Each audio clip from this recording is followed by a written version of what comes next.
Kita ngomong timnas coach lawan Arab Saudi ntar lagi akan bermain. Tanggal 8 ya? Tanggal 8, deket banget.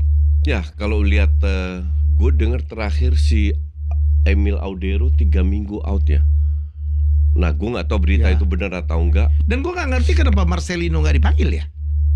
Gue ngerti. Kenapa? Karena dia nggak jarang main di Oxford. iya, dia main, kalau terus dia pindah klub Kalau lagi. ukurannya itu ya kita pasti kan nggak mengerti ada lah ya. ritme permainan juga. Dan dia berapa kali main juga nggak bagus-bagus amat. Tapi dialah yang lucky charm kita ngalahin Arab Enggak, itu kan Saudi cuma ya. satu match. Bukan I know. berarti kan dia dapat banyak kesempatan juga di mana dia nggak perform. But that's okay. Ini anak kan masih muda. Ya. Masih ada Jadi, waktu. Masih ada waktu, Pak. Dia pasti balik lagi. Tapi kalau gue ngelihat murni karena dia kurang bermain Gue sih aja. di cadangan lah ya kan. Nggak fair memecah juga. kebutuhan.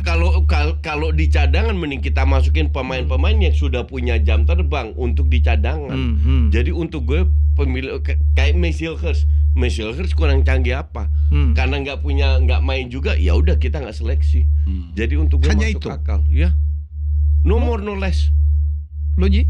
Ya kan susah untuk, kalau kan salah satu frasa yang paling populernya kan adalah form is temporary, class is permanent. Iya.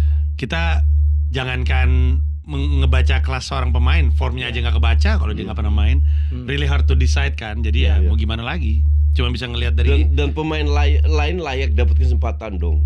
You cannot rely dengan 1, 2, 3 pemain yang ibarat anak emasnya. Nggak ada anak emasan. Ya. Kalau if you don't perform ya lu sementara bukan dicoret kan, dicadangin dulu, diistirahatkan Iya, dulu. maksudnya gitu Nanti dong. bisa balik lagi kan. Enggak dicoret kan untuk 2 match ini aja.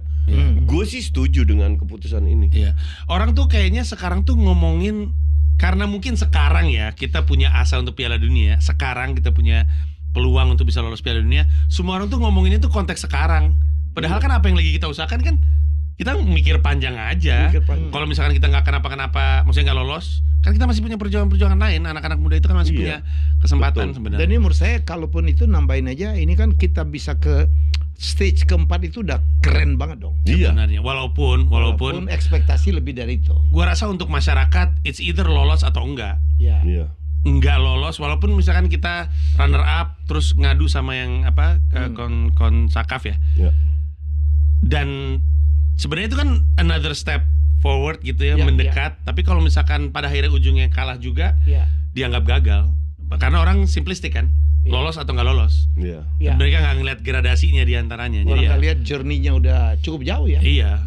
Jadi ya, tapi ya nggak tahu ya. Menurut gue jangan cuma berpikir untuk hari ini aja. Iya. Hari ini understandable karena sehari ini kita punya peluang. Tapi kan